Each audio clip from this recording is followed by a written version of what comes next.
We're in the second part of the control, movement, and storage of radioactive materials. We've been focusing all of this on the regulations, because really that's where we've got to start.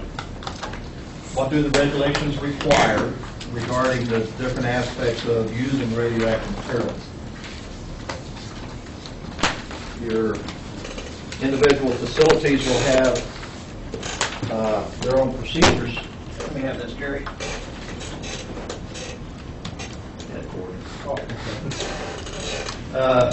That will give you the very finite details of how to do all this, but it'll all boil back to these regulations that we're going over and what the requirements of those regulations are.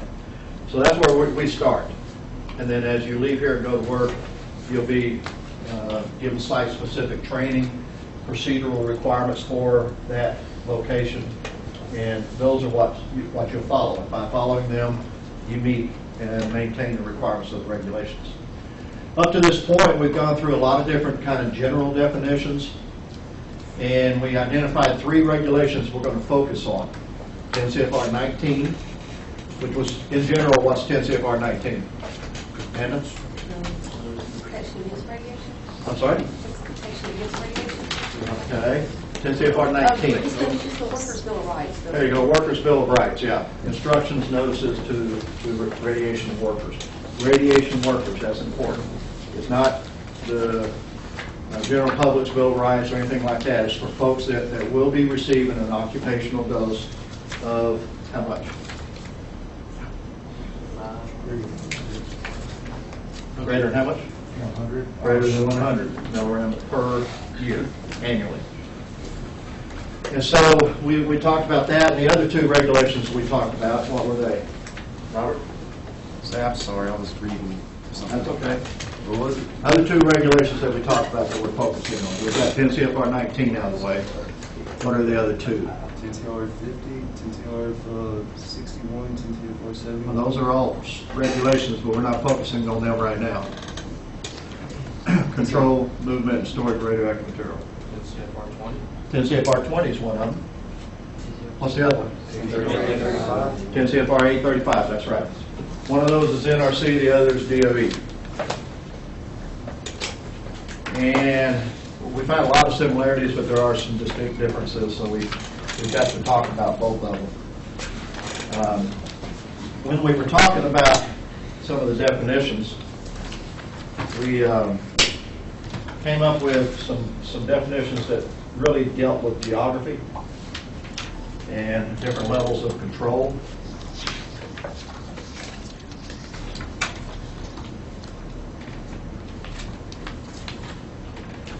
And looking at just kind of a little quick schematic, what would be the definition or the name of that innermost area? Allison? Restricted area? Restricted area, that's right. And this is pretty much a 10 CFR 20 term, but the principle applies everywhere. It's that area that is controlled for purposes of protection against exposure from radioactive materials. All right. What would be this boundary? I'm sorry, who? Control area. Control area, that's correct. Whoever said it.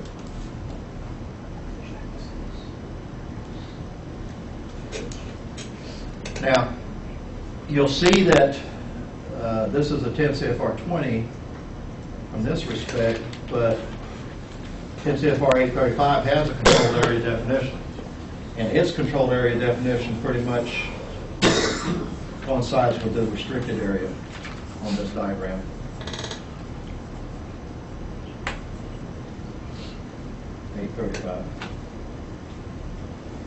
What's this outer one? Say it again? Site boundary. It is the site boundary, and the definition is unrestricted for purposes of radiation protection. Now, there may be restrictions placed on it there may be restrictions placed on it because of other reasons, such as security, such as emergency planning, things of that nature. But we're talking about radiation protection. So those are three big terms as far as control and definitions that we discussed. And we have some other ones, but not the only other one I'm really interested in is waste, because that will come along. Next lecture is on radioactive waste. Richard? With restricted area, compare or contrast with contaminated zone.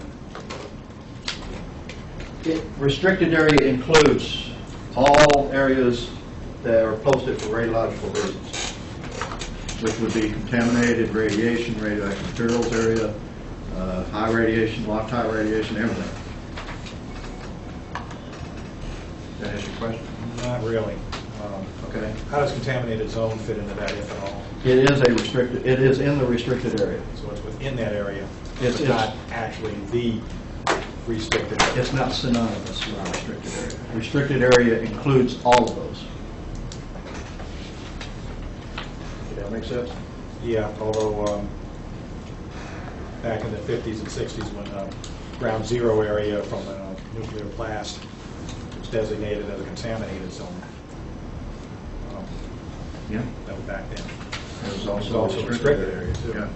The whole area was considered restricted. That's not correct. part of it. I think I understand what you asked me. Is the restricted area a contaminated area? No.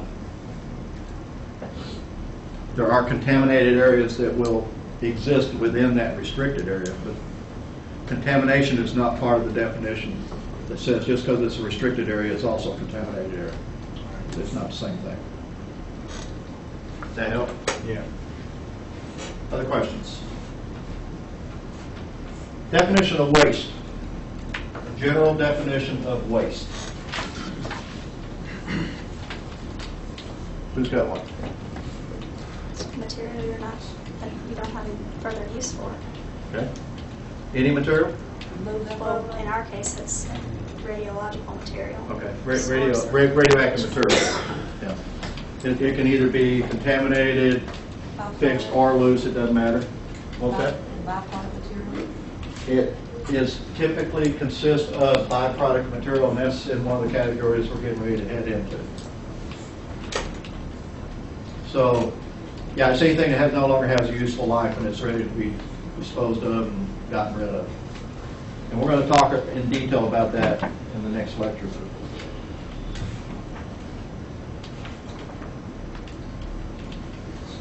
But the only other definition that we've not talked about is radioactive materials area. And radioactive materials area is 10 CFR 20 R 835. Both, by definition, is an area that contains material accessible to individuals, which exist in whole or in part of total activity in excess of a certain amount. And each of the regulations, 835 and 20, both have tables listed by isotope. It gives you that amount, greater than which you have to post the area of radioactive material. And we talked a little bit about, and we'll discuss some more about the sum of fractions rule, where if you've got more than one isotope, how do you know when to post? And you take the fractional amount of each one of those isotopes that exist in excess or of what fraction of that limit from the appendix. You add them all up, and if it's less than one, you don't have to post. If it's one or greater, you have to post. And that's just a kind of a thumb rule to go get us started when we get into posting, but we'll cover that some more here in a second. And one other thing that's only in 10 CFR 835 as far as general definitions, and that was source leak test. You might remember what that was? Source leak test. Basically, it's a test that you do on a sealed source to see if radioactive material is leaking out of the container, the encapsulation, whatever method is used to seal it. It's just really to check the integrity of the seal, make sure that it's still active.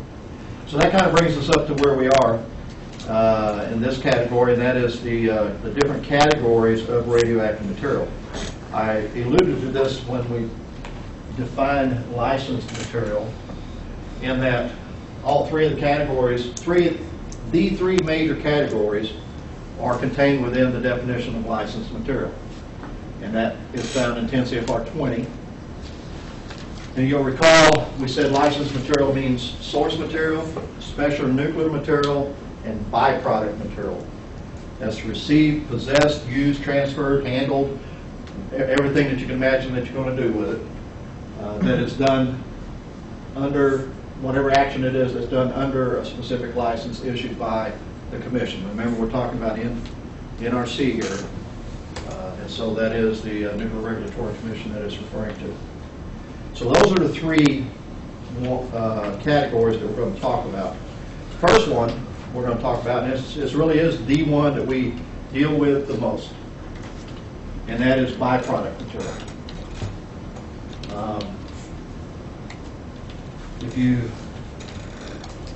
want to go to this little link later, it's kind of a summary sheet that the NRC has in their reading room that really summarizes byproduct material very nicely. Gives you a little bit, I guess, plain language of the regulations. A little bit easier to read than the regulations are. What byproduct material means, it's any radioactive material except special nuclear material, that is either yielded or made radioactive by exposure to radiation that's incident to the process of producing or using special nuclear material. In plain English, you're using special nuclear material, and in the act of doing that, you make something else radioactive. That radioactive material, by definition, is byproduct material.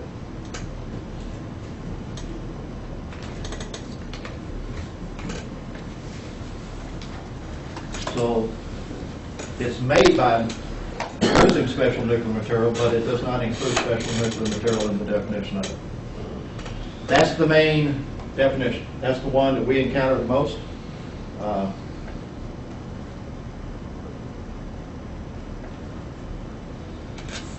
And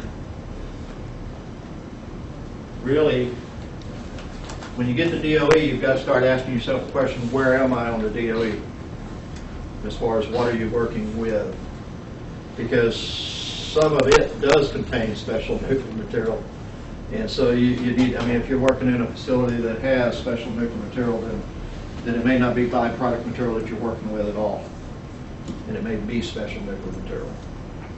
But for our purposes, by and large, most of the general RAD work that's done is dealing with byproduct material. And it's material that's made radioactive through the use of special nuclear material. There's a second category that's included in byproduct material that comes from the manufacturing of the fuel. And that is the tailings or waste produced by the extraction or concentration of uranium or thorium from ore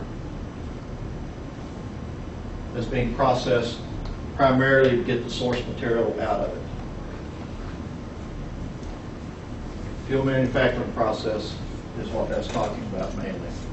It's the byproduct of the debris from manufacturing the fuel to get the thorium and the uranium out of the ore.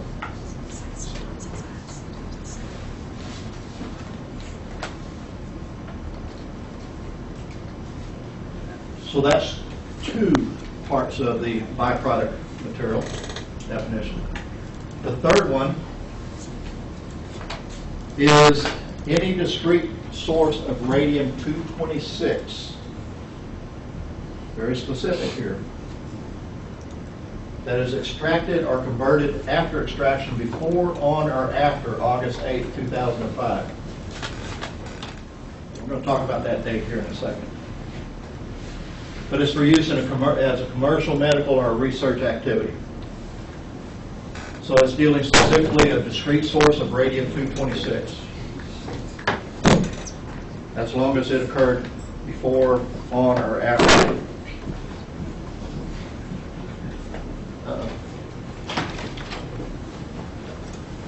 Before, on, or after August 8th, 2005. Now, what's so special about August 8th, 2005?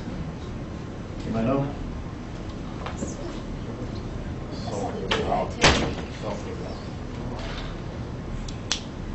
I guess something happened Something then. to do with activity. Something to do with activity, like the decay aspect of it? No. I guess they passed some kind of law. Allison? They passed some kind of law, I That's guess. correct. They did. It's a good guess. Did you know? I mean, No, okay. I was thinking they must have changed the law.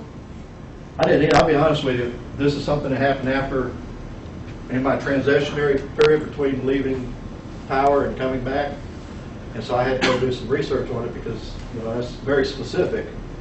As a result of 9/11, there was a lot of emphasis put on understanding and classifying, and controlling, identifying and controlling all sources of radioactive material for good reason, right? I mean, there's a big concern about the dirty bomb aspect of terrorism, et cetera, et cetera, et cetera. And what they found in their investigations and attempting to identify everything, they found that there were quite a few radium-226 sources out there that really didn't fall under any regulation. They were not regulated at all. And so there's kind of a loophole in the regulation is what it was for that specific isotope. Now that's one thing they found. They found a lot of stuff, and you'll see this date pop up several times. But basically that's the date that the Energy Policy Act was revised. And it was revised to specifically add controls or regulations governing radium-226 because of the potential for using this as a possible terrorist device. And so byproduct material now, definition now, includes discrete sources of radium-226, as long as they were produced on, before, or after August 8, 2005. It's kind of a grandfather thing, saying those earlier sources that you've been using for 30 or 40 years, you don't have to regulate. But anything from this point on has got to be. Yeah, Elsie.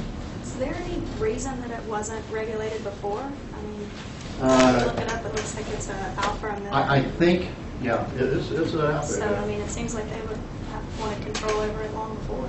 I think back as the regulations developed and evolved, I don't think the science was where it was recognizing radium-226 as a big threat. And so use became popularized, used for a lot of different things without regulation. And just really, it is a loophole in the regs, or it was a loophole in the regs, that 226 wasn't there. And then with the advancements in science, obviously, in recognizing the biological effects of alpha and things like radon-226, that it was included. Is that the one they were using for like watch faces and everything? That was radon. Or was it radon? No, you're right. Yeah, radium-226. Yeah, it was. Yeah. But it just was not regulated to the level that other radioactive sources was. It is now. And that's what this was done for. So that's the third component, or third definition of byproduct material. The fourth one is kind of a catch-all.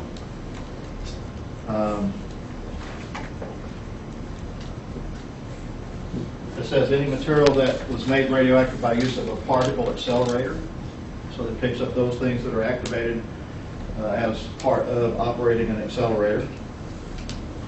It's also any material that is produced, extracted, or converted after extraction, before, on, or after August 8th. There's that date again. So really, this is kind of a, okay, they knew about 226. Were there any other isotopes out there that we hadn't considered? Well, If there is, this is going to catch it. And this is also take care of advancements in technology. Who knows? They discover a new isotope or they decide to create a new one. This will cover it.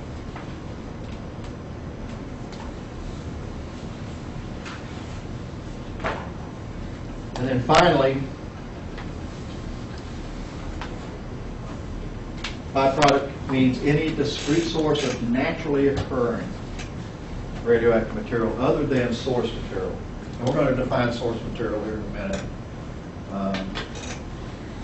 We'll also define special nuclear material here in a minute. But it's other than source material that's determined by regulators that would pose a threat similar to the threat posed by radium-226.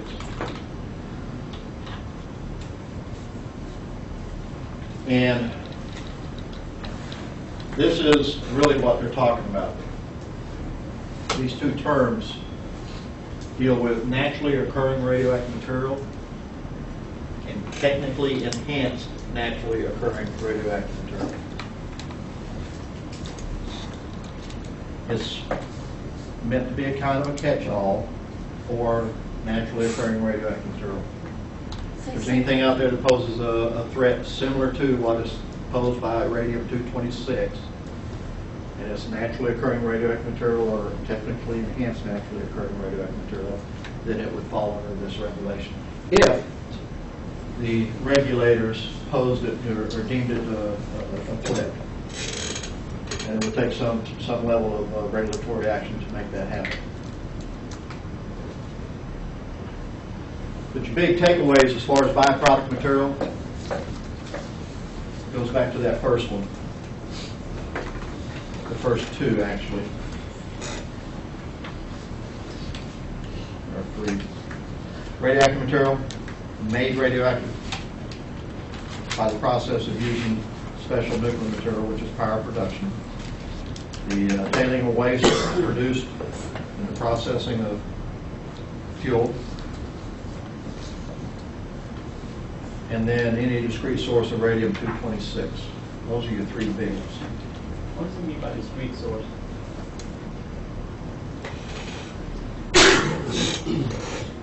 Discrete versus spread out contamination type sources. Concentrated in one place, encapsulated possibly, or otherwise contained. Byproduct material. Examples, you can see them here. This I've got here because of the contamination area.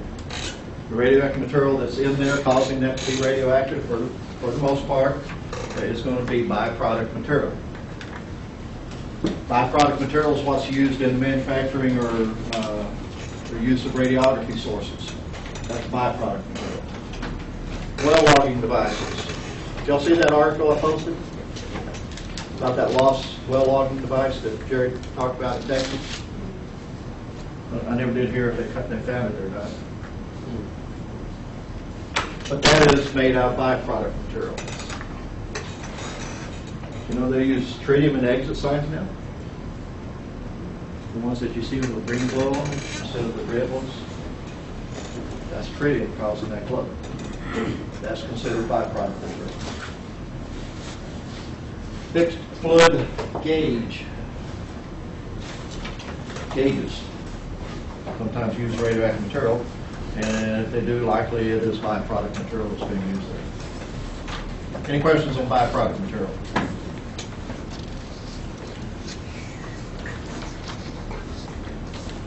All right, let's move to the second category. The second category has to do with, and we've used the term several times, let's define it. Source material. And just like the byproduct material, if you click on this link, it'll take you to a nice general description of source material from the regulatory standpoint, how they view it, but it is a nice general term, so it's easy. And what I like about this is you go down here to the bottom, and it actually shows you all the regulations from NRC standpoint dealing with source material. So you can kind of get a feel for what all is involved there. The source material means uranium, thorium, or a combination of uranium and thorium in any physical or chemical form. Naturally occurring radioactive material, but of a unique species, right? Uranium and thorium. Why do you suppose uranium and thorium are so important? That they would be treated as separate isotopes for control purposes or regulation purposes. Destructive nature. I'm sorry, Amanda? Because of their destructive, potential for destructive nature. The potential use, right? What can they be used for? Make bombs out of it. They make bombs out of them, right? And so it was recognized early on that we need to kind of maybe put some controls on that kind of material. And so uranium and thorium fall into that category, and they are called source material.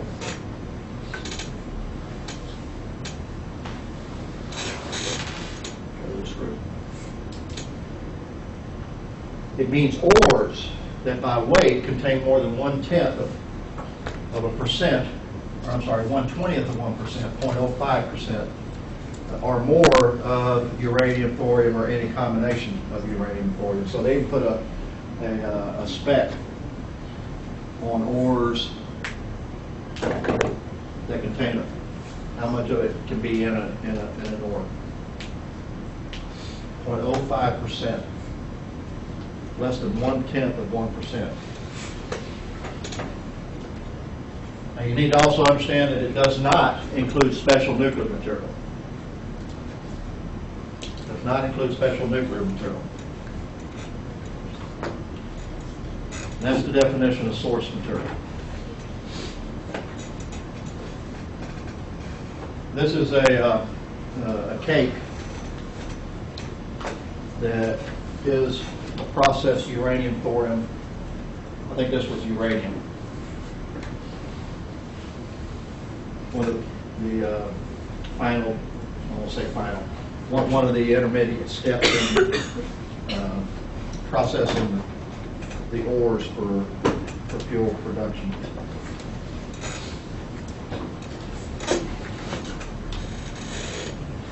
And I'm thinking this takes you to a little different.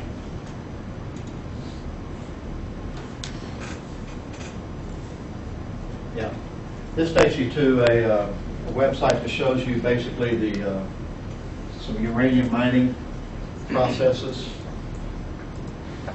digging it up and refining it and making it and taking it down to the base elements. Thought that might be of some interest to somebody. Any questions on source material?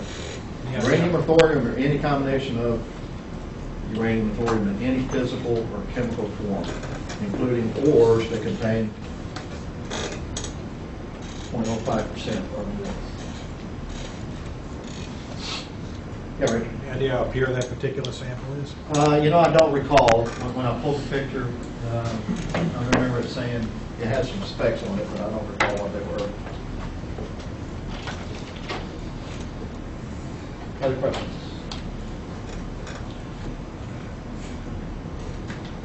Special nuclear material. Special nuclear material. And you can see very specific. These are the isotopes of significance. Plutonium, uranium-233, uranium enriched in the isotope 233, or the isotope 235. Or any other material Commission says. It does not include source material.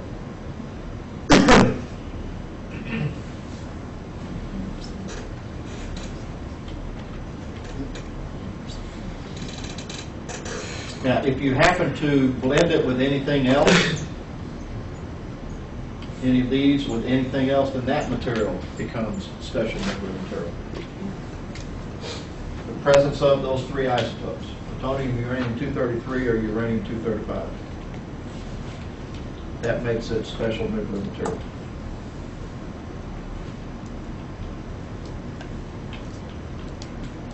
Examples, fuel. About as simple as it gets.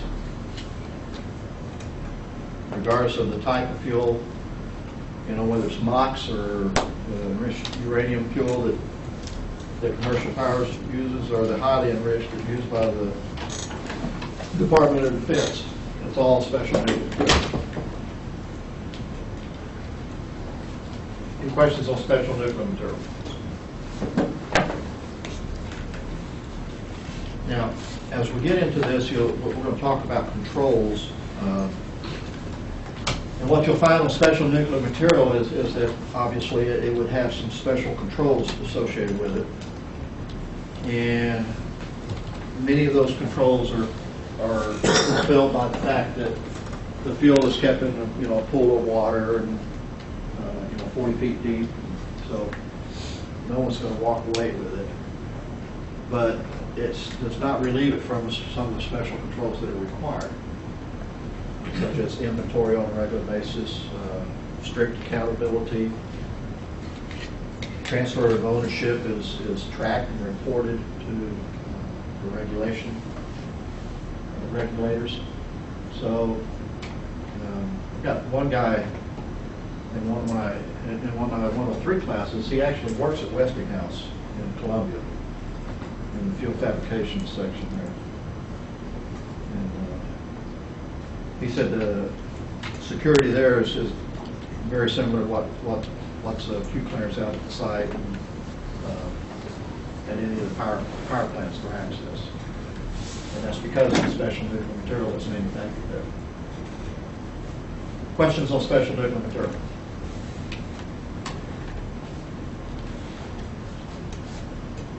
Okay, well, let's move on to some other definitions. Discrete source. Ben, here's your regulatory definition of discrete. Any radionuclides that's been processed so that its concentration within the material has been purposely increased. You've caused the concentration to go up. You pulled it together in one place, and you've done it for purposes of commercial, medical, or research activities. This includes all of the source standards that we talked about. As far as calibration of our instruments, you'll remember back to 113, we talked about the primary calibration labs, the NIST, and then all the secondary calibration labs. And these are the big, heavy-duty sources, multiple curie sources that we use to calibrate the instrumentation with. Those are all considered discrete sources. By the same token, though, the little button sources that we've got, those are considered discrete sources. They fall within that category. They've been specially made, isolated isotope, pulled together in a specified quantity, put in one place for commercial, medical, or research activities.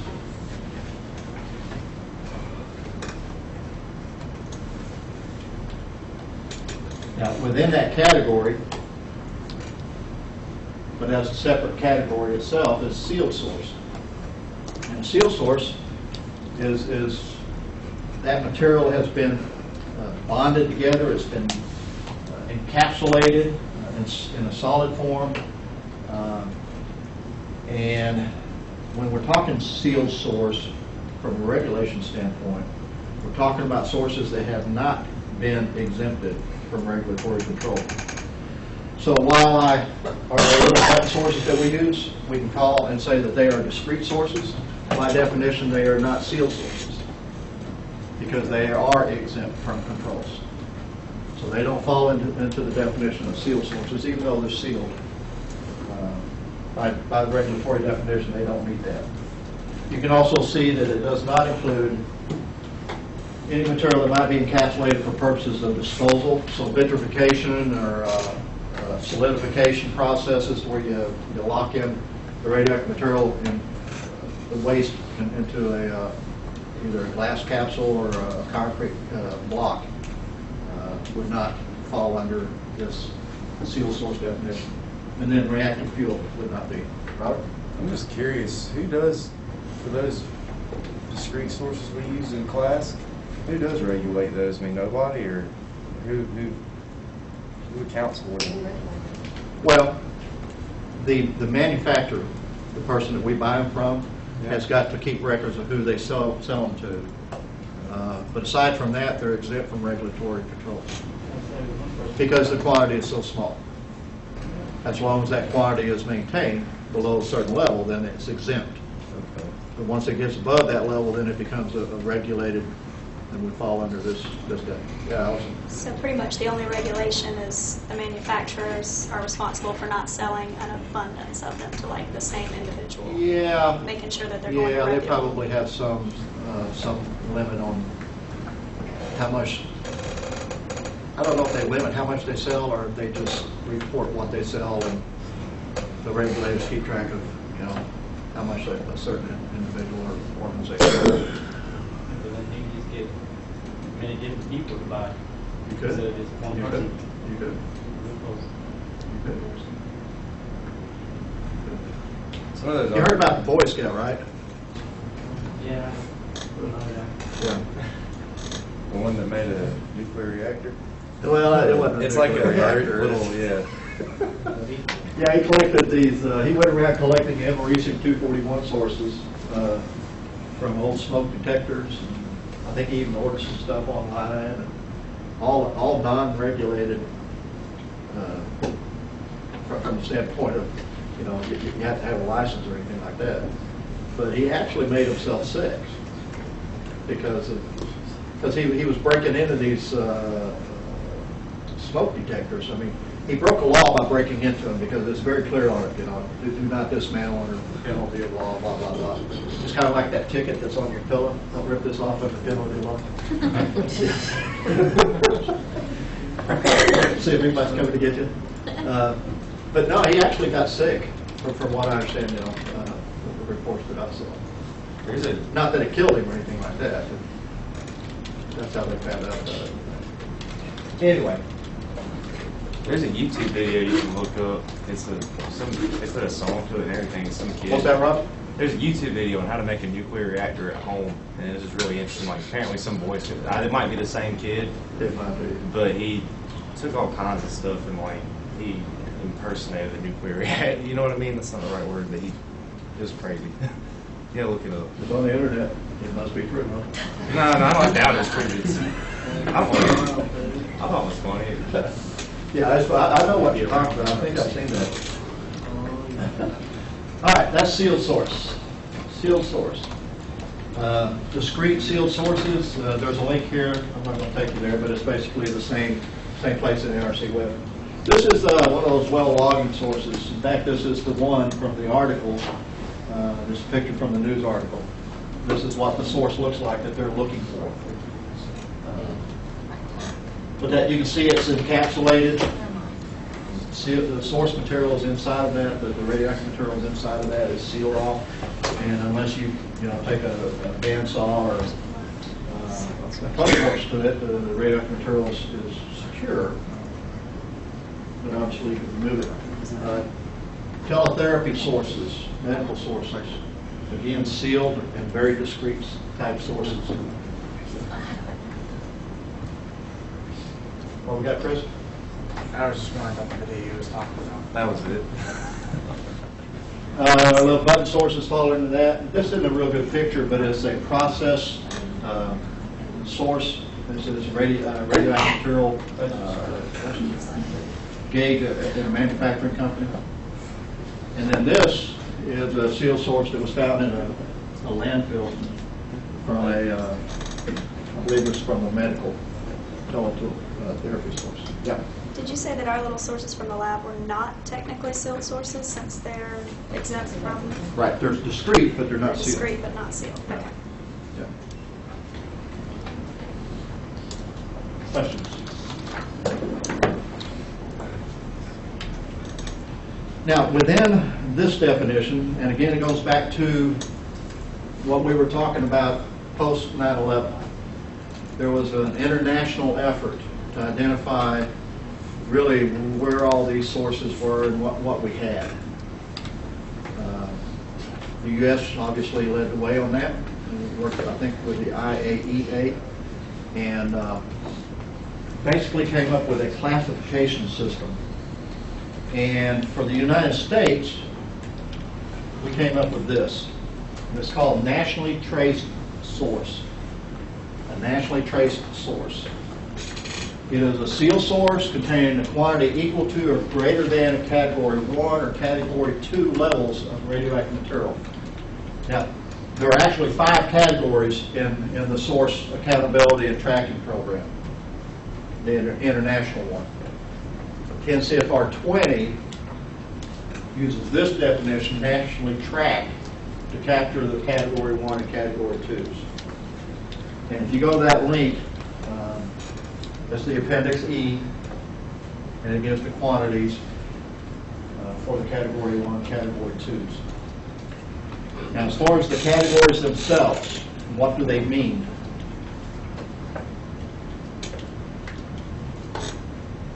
As I said, the IAEA put together this ranking system. And of course, we had input into it. And it has to do with the relative potential for health impacts, that if you don't keep it or securely protect it, someone could use it for nefarious purposes, you know, terrorism and things like that. And they are ranked from 1 being the highest potential to 5 being the lowest. Number 1, they could lead to death. Category 1 lead to death or permanent injury. Lose in proximity, if you're in proximity of the source for a short period of time, from minutes to hours. And these are some examples of the types of sources that fall into this category. Radioisotope thermal electric generators, irradiators, telemetry machines, teletherapy machines, this is medical, fixed beam or multi-beam medical machines.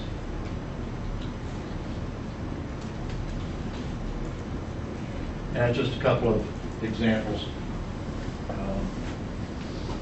This is a radiator down in here. This is similar to one you probably saw at SRS.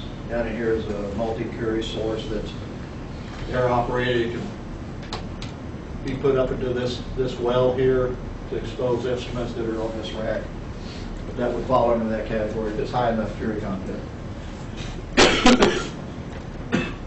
Category 2 could lead to death or permanent injury if you're in close proximity for a longer period of time than for Category 1. Remember, it was in the period of hours. This would probably be multiple hours up to a day. You can see the type, industrial radiography equipment, and also high to medium dose rate brachytherapy machines. And brachytherapy is talking about the device that actually is used to implant the seeds for cancer treatment. And then there on the right is a radiography camera. Category 3, we're going down now as far as the potential. Could cause injury, but probably would not lead to, it could lead to fatalities, but not likely.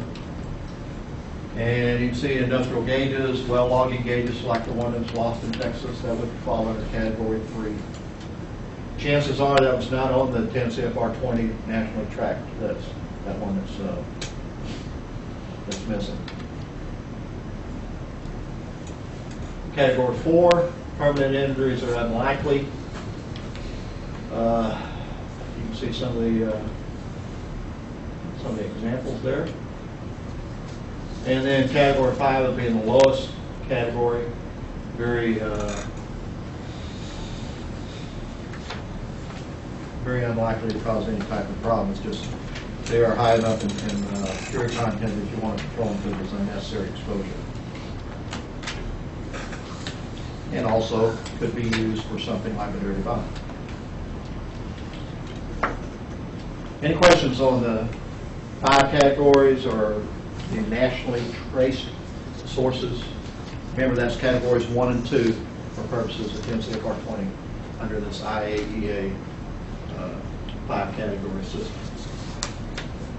Now, if you're interested in what all that involves, you can go to that website, and there are specific reports, instructions, and we get to some of that when we get to the different categories of reports that are required by 10 CFR 20, but anytime you manufacture it, anytime you sell it, anytime you trade possession between owners or just users of it, of Category 1 or Category 2, it has to be reported to the NRC. And it has a specified time period which that report has to be made. So it's closely tracked. Prior to the response to 9/11, that was not the case. And so what they are doing now throughout the world, you can go look on the IAEA website and find some of their projects that they've got going that they're helping with. And it's going into places like Honduras. I read an article earlier today about a project they had going down in Honduras, and they had actually recovered 215 or something like that sources that were no longer used, that were just kind of laying around. They were in storage here, or put back in a warehouse over there, or, and so I mean, it is an international effort to try to corral these things and dispose of them and make them safe, make sure they're under some level of control. And those were Category 3 and 4s. They've got a major project now that I was reading in the context there that they're going to be starting for Category 1 and 2 sources that are like that. But there are obvious reasons why that needs to be controlled. If they're just out there loose, they can be picked up by terrorists. All right, let's move into 10. That's all 10 CFR 20. How they look at the sources and the definitions of categories of radioactive material. 10 CFR 835 has a couple that 10 CFR 20 does not have. One is this term called accountable sealed radioactive source. Accountable sealed radioactive source. Remember 10 CFR 20 had the sealed radioactive source, but didn't really talk about any level of accountability or control on it. Here, we've got a defined sealed radioactive source, and it's a source that has a half-life equal to or greater than 30 days, and an activity equal to or greater than the value provided in this Appendix E. And it's like most of the appendices, it's listed by isotope and quantity.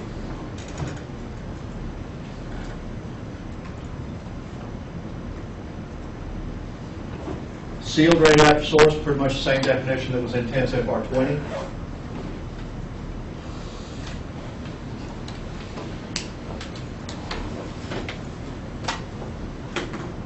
But they have a little bit more added to it. It talks about how it may be manufactured. And my theory behind why they needed to include this in 10 CFR 835 is because they do a lot of source manufacturing in the Department of Energy labs. They do a lot of what manufacturing? They make the sources. They actually put them together.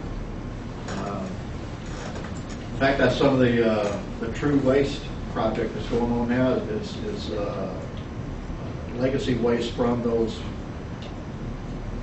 years and years and years out there at Savannah River National Lab, where they actually built Californium-252 sources, neutron sources. They made them for commercial use and also for DOE use.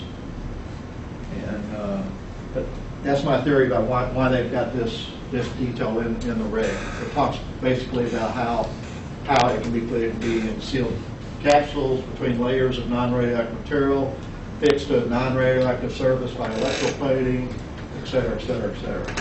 So they get pretty specific on how that might be put together. But like 10 CFR 20, they exclude reactor fuel elements, but they also add nuclear explosive devices and radioisotope thermal generators, thermoelectric generators.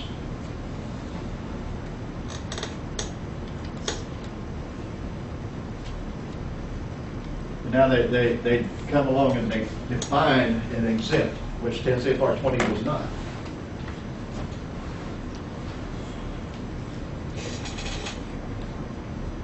And it is one that does not meet the accountability criteria established in the definition of that term, accountable sealed radioactive source. So if it doesn't meet the requirements for being called a sealed or accountable sealed radioactive source, then it's by definition an exempt source. 10 CFR 20 kind of leads you to come to that conclusion on your own, that if it's less than the quantity that's in the appendix that's referenced, then it's not a sealed source. And thereby it's exempt from those requirements.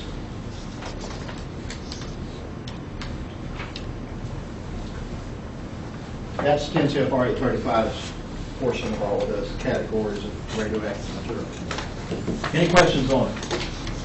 We talked about the categories, if you will, the three big ones. And then we delved into the different categories or the different definitions for sealed sources, the accountable sealed sources, discrete sources. Any questions? Not ready for a break yet. Let's take 10, be back in here at 20, and we'll pick up and start talking about some of the other parts. Which we'll start with survey and monitoring. Survey and monitoring.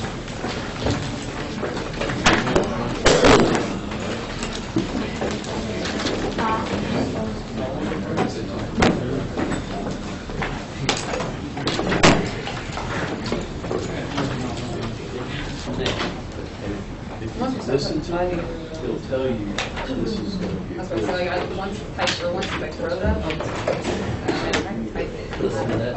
Yeah, I'm with Okay, let's go ahead and get started back. One of the big parts of your job as an RP technician is to perform surveys and monitoring. Perform surveys and monitoring activities that ensure compliance with the regulations. And what your survey for, of course, is radiation. And the source of that radiation is, where's it coming from? Radioactive material, right? That's what the course is. I'm relating it back to the topic. Radioactive material. And radioactive material has got to be controlled such that you can control individual exposures and also public, as well as impacting them on the environment. So the regs, it would make sense that they would come through and say, okay, in order to ensure that you have all these controls on this radioactive material, here's the surveys and the monitoring that you need to do. And what you're going to find is it's not quite as detailed as what you'd like. 10 CFR 20 says this about the surveying and monitoring. And it's 20.1501. Each licensee shall make or cause to be made surveys that do this. That may be necessary to ensure compliance with the regulations that are reasonable under circumstances, to evaluate the magnitude and extent of rad levels, so we have to do radiation surveys. Concentrations or quantities of radioactive material, so we need to do contamination, and from that you can also get airborne surveys. And enough to evaluate potential for radiological hazards. And that's basically what it says. So you can see the important role that the individual facilities' procedures carry in this particular case. Because you can read a whole lot into most of those, right? Especially this one here. That are reasonable under circumstances. So try to cover every conceivable set of circumstances that are going to occur. So what you'll find most procedures do is they will, or most radiation protection programs will specify or lay out a survey strategy and a monitoring strategy. And the monitoring strategy might include or will include automatic monitors or installed monitors, area radiation monitors, continuous air monitors that will continuously monitor that specific area and will alarm at a preset value. And that value is selected such that it's low, so that you're not going to run a risk of exceeding any limits in the time it takes to evaluate. It will also, the strategy will include not only the automatic monitoring, but also field monitoring by technicians. And it may include annual surveys that have to be performed. Annual surveys typically would pick up generic areas outside of the restricted area, in the controlled area, even out to the site boundary. There may be some annual surveys that are done, and that's just to detect really the buildup of anything, or you may actually even trip on to something that's just happening, and identify it through your annual surveys. But then as you start moving in toward the restricted area and areas that are occupied and used on a daily basis, your survey frequency starts picking up. So instead of annually, maybe inside the owner-controlled area, you might have monthly surveys that are done. You start getting into the restricted area, you're going to have weekly and daily surveys. And depending on the activity and what's going on, you're going to maybe have once a shift. And so you can kind of see why and how that strategy might be put into place to try to satisfy or to ensure compliance with this requirement of the regulations for monitoring of surveys. But again, that's all put out and applied in the station's individual implementing procedures. But this is what it's satisfying. This is what it's trying to ensure that we meet. That's 10 CFR 20. 10 CFR 835 is not a whole lot better, or not a whole lot more detailed. It says monitoring of individuals in areas shall be performed to demonstrate compliance, document radiological conditions, detect changes, detect buildup, verify effectiveness of engineered and administrative controls, and then identify and control potential sources of exposure. So you can see again just a general principle type statement in the regulation. And in the case of 10 CFR 835 or DOE facilities, they then have a directive or guidelines that are established that identify the radiological control program, and within that would be the survey strategies that we just talked about. Any questions on survey and monitoring? That really is all the regulations have to say about it. So that's where our generic definition of regulations comes from, right up there. Mm-hmm. I mean, it's where our definition of regulations. And we talked about they use general philosophies. This is a real good illustration of that general philosophy. Right. Absolutely. All right, let's move into storage and control then. A little bit more specifics provided here. In most facilities, an area that is designated as an approved radioactive material storage area has got to be pre-approved by Station Radiation Protection Management. And again, the facility procedures will indicate who has that approval authority and how you go about establishing it as far as getting it on the accountability. But the reason you need that is otherwise you would wind up not being able to control the number of areas. You wouldn't know where they are, and you wouldn't, if you don't know where they are, or when they were established, or when they were dismantled, then you wouldn't know where they fit into your survey strategy.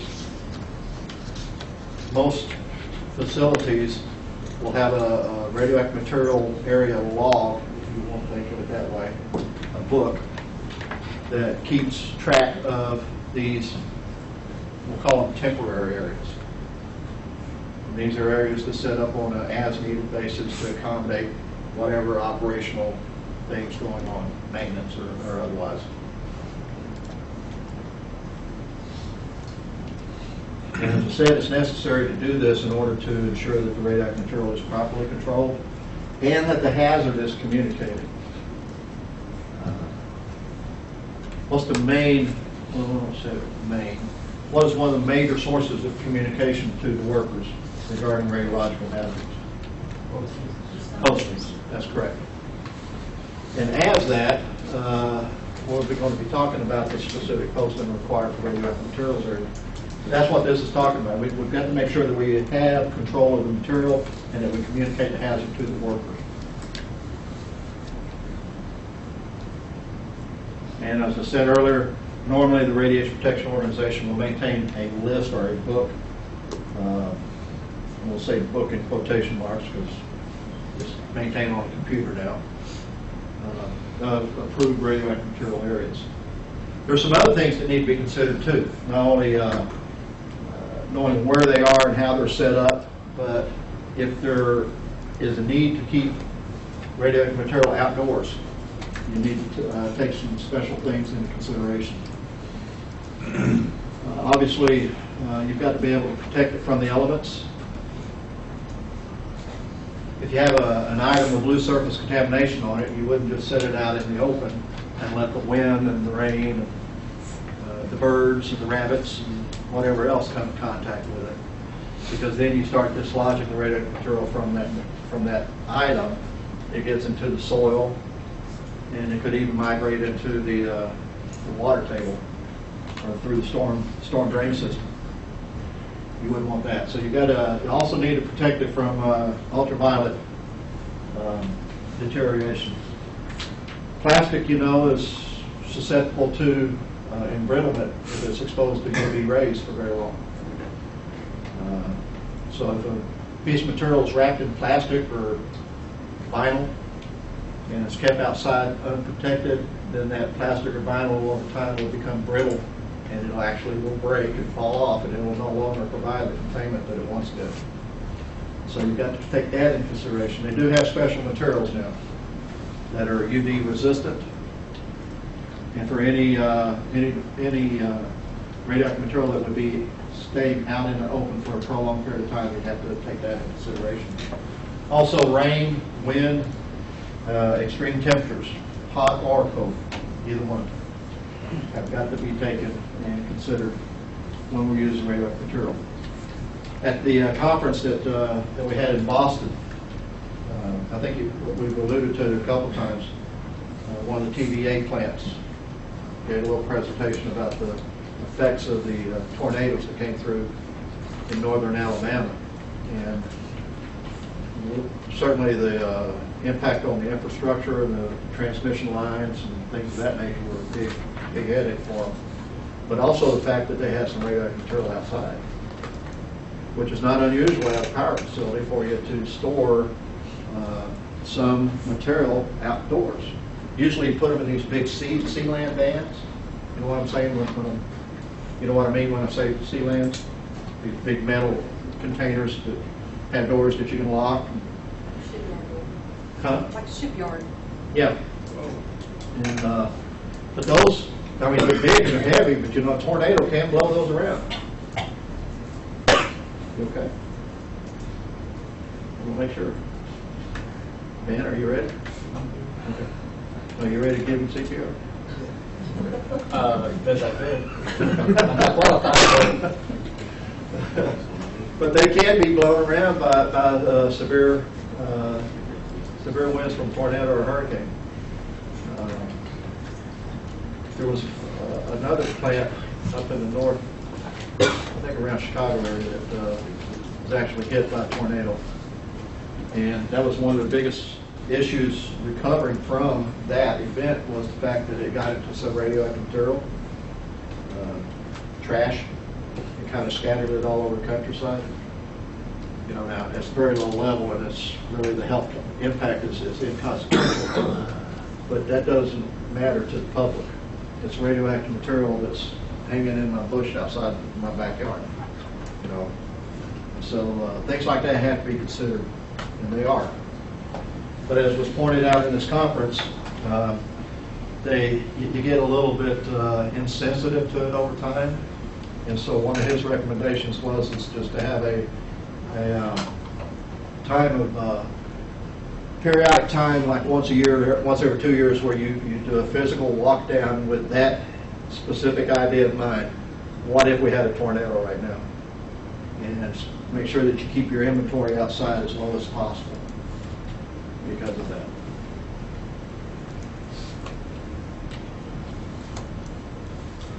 So those are general comments. 10 CFR 20, protected from unauthorized movement. I know it may be hard to believe, but there are some people working at some of these facilities that would go inside of a radioactive materials area and get something and take it out without authorization. But they do it. And you don't necessarily want that happening because one person's moving material that they don't necessarily know what the hazards are. And they're putting it from a controlled area that's posted and properly communicated, and where they're going to leave it when they're done with it, you don't know. And so that is always a big issue, is unauthorized movement of radioactive material out of some of these areas into areas that aren't necessarily controlled. There's a lot of effort. They're starting to use technology now, and actually there's a company called that has these little devices that you put on some of the larger equipment, and it basically sets dormant. It's a seismic. It responds to movement, and it will, as long as the material's sitting there still and no one's messing with it, there's no big deal. But if someone moves it, it activates and flashes up on a screen back in the RP office, says, you know, so-and-so equipment and so-and-so area is moving, you know. And so you send an RP out to investigate and see what's going on. And you catch, you know, Bobby Beckel out there getting a bucket of tools where he was not supposed to be getting a bucket of tools from. But yes, that happens. And it is an issue for radioactive material control purposes. Now, 10 CFR 20. What does it say about storage? Control and storage. It has two sections that talks about it. One is the security of stored material. It says licensee shall secure from unauthorized removal or access of licensed materials that are stored in controlled or unrestricted areas. So they've got to take actions to secure it from unauthorized movement or access. Now, if it happens that it's not in storage, still have to control and maintain constant surveillance of it.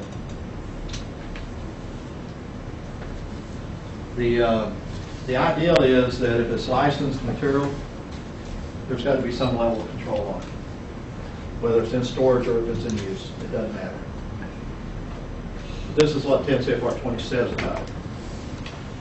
And again, back to the general principle of regulations, and that is stated in a general sense so that the individual plants can go out and implement it as needed. This little proximity or this little seismic device is one of those things that's being done in today's nuclear culture to try to achieve that. 10 CFR 835, on the other hand, treats this as basically an opportunity to talk about their sealed sources. And so that's what is covered under the radioactive material control section for 10 CFR 835. It talks about sealed sources that says that they're used, handled, and stored in a manner that is commensurate with the hazards that are associated with those sources. And when you start talking about the accountable sealed sources, remember that's the ones that fall into the category that have to be maintained control of according to the appendix. You have to inventory it at intervals not to exceed 6 months. So if you have an accountable sealed radioactive source, you have to inventory it periodicity not to exceed 6 months. And this inventory has got to establish the physical location, verify the presence and adequacy of postings and labels associated with that source, and verify the adequacy of the storage locations, containers, and devices used in relation to that source. So you can see every 6 months at least, an accountable sealed source is going to have somebody lay eyeballs on it, verify that it's posted, controlled, and maintained properly, and that it's where it's supposed to be.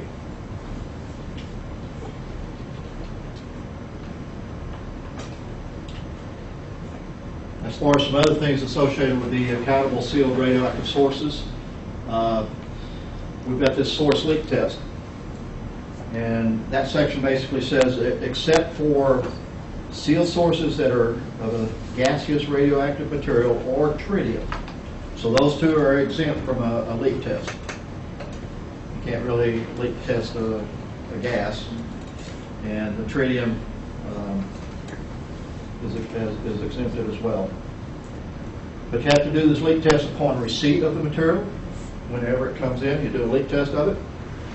When you suspect damage, either through physical observation, or it may have been some circumstances or situations that maybe it's in an environment that it was subjected to, where you think it may have gotten damaged. But at any rate, at intervals not to exceed 6 months. And this sealed leak test, this sealed source leak test, has got to be able to detect at least 0.005 microcuries. That's the limit. If it's less than that, then it's considered not to be leaking. If it's greater than that or equal to that, then it's considered to be leaking.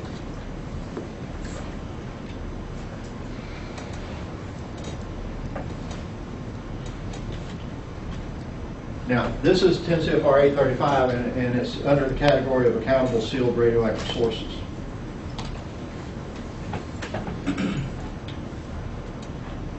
I might point out that just before we get into the rest of it, 10 CFR 20 does not specifically have this category, but that does not mean that you don't leak test sealed sources that are used at power plants, because you do.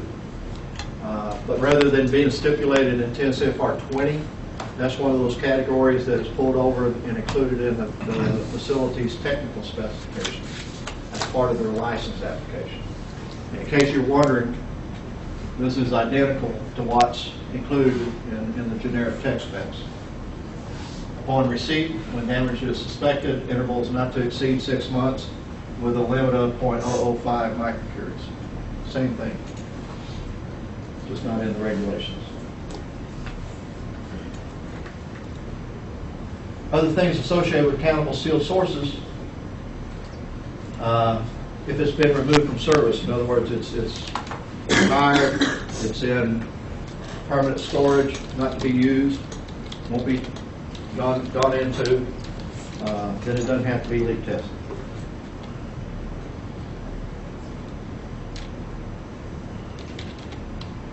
But they do have to be inventoried, and prior to return to service, they have to be leak tested.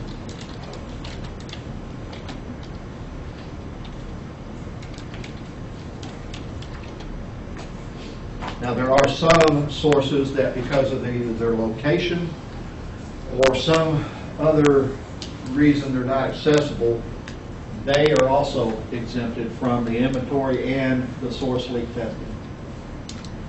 One specific example I know of in the power facility is there's a device called a boronometer, and it has an installed sealed source on it that is of the quantity required by tech specs to be leak tested.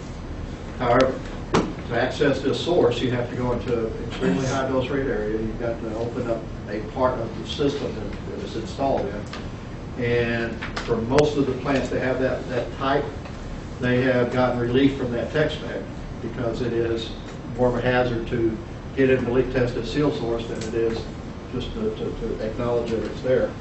And that's what you do. You take it's a neutron emitter. And so what you do is you take a neutron meter, you go verify the source is still there, and that's all you have to do. You don't have to get in and actually access the source and do the leak test on it. But there will be some sources like that is unsafe for human entry, or otherwise it's inaccessible. If you find one that's leaking, then you have to control it from the standpoint of controlling contamination. And likely what you're going to wind up doing is you'll wind up disposing of the source as radioactive waste. There's no repairing a leaking sealed source. So if you get greater than .005 microcuries, you probably will do a backup, just a follow-up survey to make sure that the first one's good. But aside from that, you'll probably, if it is leaking, then you wind up disposing of it as red waste. Questions?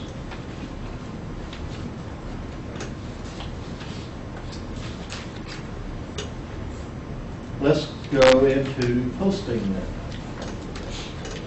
Some of this you may have already covered in 243. We're not going to cover all the posting, only that it pertains to radioactive material. Have y'all covered this yet? Yes. Okay. So we'll kind of clip through this if that's okay. If you got any questions, we'll back up. Standard radiation symbols, yellow and magenta. We have exemptions to the coloring, which is when are you not required to have this color? Whenever it could be exposed to extreme temperatures.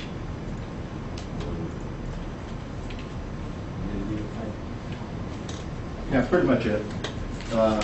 Extreme temperatures, things like that, you don't have to. You can use a etched or stamped on metal, and you'll see that a lot on like that well logging source. I don't know if you noticed it or not. It wasn't colored. It's stamped onto a plaque that's on the side of it. This is the posting that's required. This is the way 10 CFR 20 does it. It says in areas exceeding 10 times quantity specified in Appendix C, then you must post it with signs bearing caution or danger and radioactive materials. And again, this goes back to the sum of the fractions requirement to be applied there as well for mixed isotopes. When are you not required to post an area that has quantities of that? What are the exceptions to that? When it's being held less than 8 hours. Okay, less than 8 hours. Anything else? When someone qualified in the general vicinity. Okay. Someone is qualified to monitor for it within the vicinity.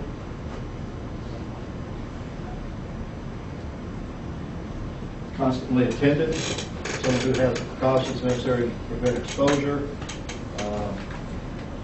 to excess limits. And the area is subject to licensing control. You have to be in control of the space where it is. When it comes to hospitals, there is an exemption based on the regulation that controls patients' rooms. And that's 10 CFR 3575.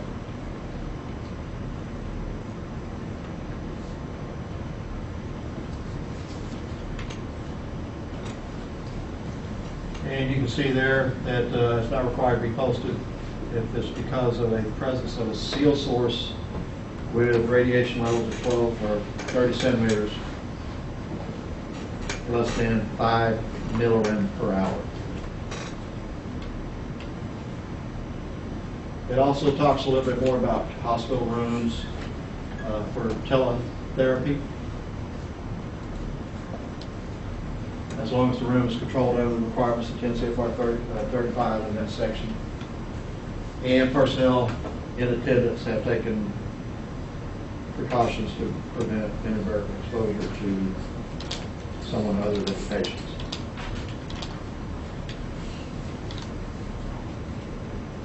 So that's the posting and exemption requirements in 10 CFR 20.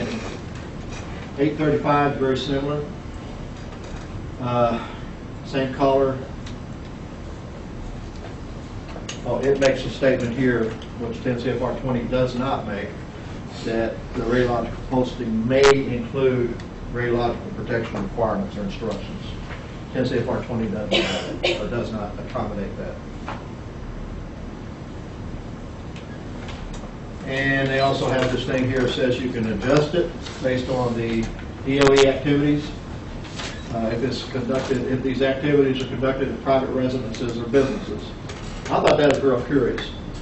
Why would you include something like that? Why do you think you would include something like that? You don't have to post if you're doing DOE activities at Chad's house. Damn. That's not have any money. Don't kick that out. And the only thing I could come up with is, you know, if they're responding to some event, such as Chad stole radioactive material from Savannah River, and they're restoring it or reclaiming it, they don't have to post the area there while they're doing it. I don't know. I'm only guessing. But I thought it was interesting that they would include that exemption, or that it can be modified. Says each access point shall be posted whenever radioactive materials exist in the area. And this deals with 100 milligram per year. Again, a radiological worker. And it gives the contractors the ability to adjust as needed to avoid conflicts with local security requirements. Usually something like that winds up in regulation. It's in response to something that happened, some conflict, some problem that occurred, and so this was a corrective action.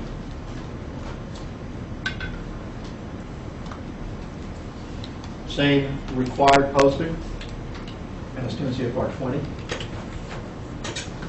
Same exemption to the posting requirement. Except for that one, 10 CFR 20 doesn't have that. This says that you don't have to post it as radioactive materials area if it's posted for some other radiological control purposes, such as a radiation area or contamination area or high rad area. 10 CFR 20 does not address that. Now, I think some plants have gotten clarification on that from the regulators and have gotten an allowance where they don't have to include it. But many of them, I don't know if you've noticed our posting in the lab, in the mock-up. It'll say radiation area, contamination area, and then it also will say radioactive materials area, and that's why. Because most power facilities still have to have that radioactive materials insert on it. If there were a DOE, you wouldn't have to have that insert.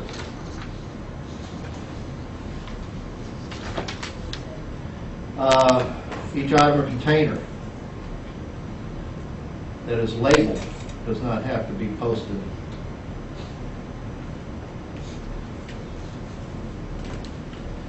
And if the radioactive material concern that we're talking about consists solely of structures or installed components which have been activated. In other words, if you've got an area that's the only radioactive material that's in this area is that pump and that tank, then you don't have to post the area as a radioactive materials area just because of that.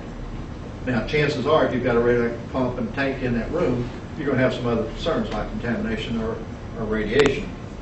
But let's say it's below the contamination posting limit, it's below the radiation posting limit, and that's the only thing that's in that room, then you don't have to post it as radioactive material. Now, most places will, just because it's a prudent thing to do.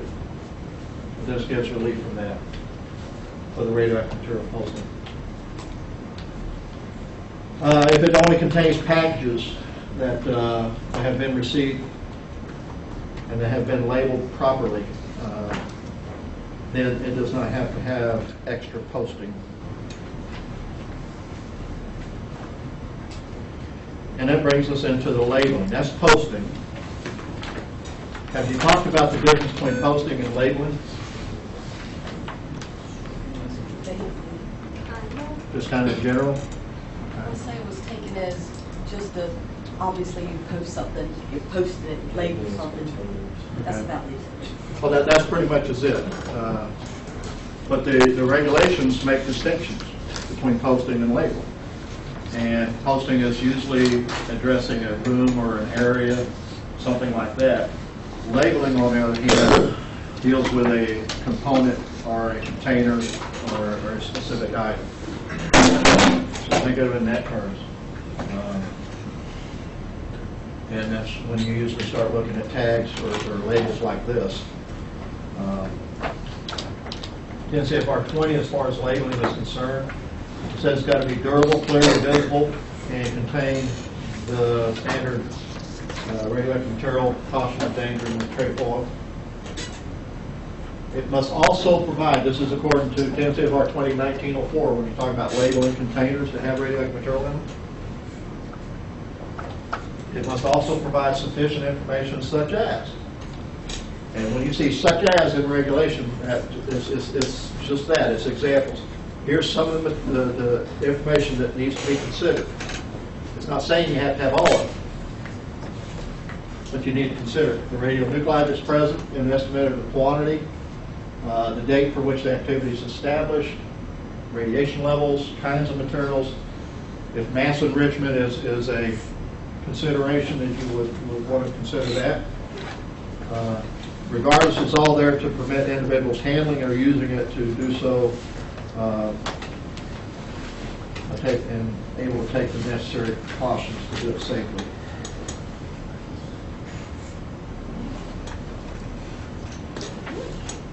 CFR 20 also talks about, says that prior to removal or disposal of an empty, uncontaminated container, then you have to either completely remove or permanently deface the label so that it doesn't get mistaken for radioactive material when in fact it's not. There are some exemptions or exceptions to labeling. Not required to label. It holds quantities less than quantities in Appendix C, or those specified in Table 3 of Appendix B, or is attended by an individual that's taken the necessary precautions to minimize exposure.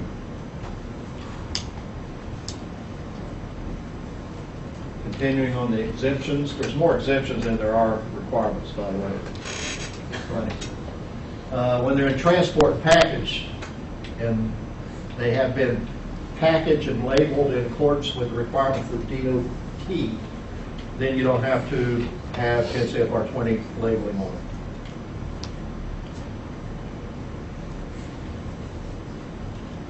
it. And you can see again under access control, authorized personnel. And some more. This is the one where it talks about you don't have to label the installed process equipment, such as the reactor components, piping, or tanks. Just like you didn't have to post a room if that was the only reason the only thing that was in it was a component. Likewise, you don't have to label that component if that's if it's radioactive by nature of its use,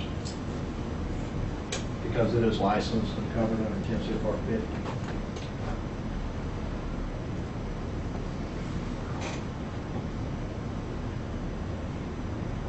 And pretty much one the same.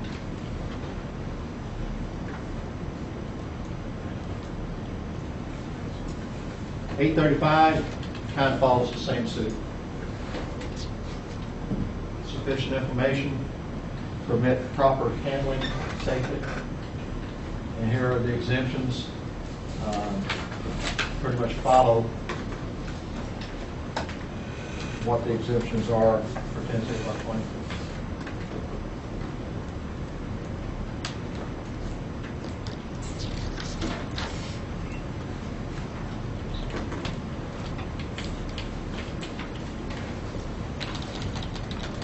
That's the posting.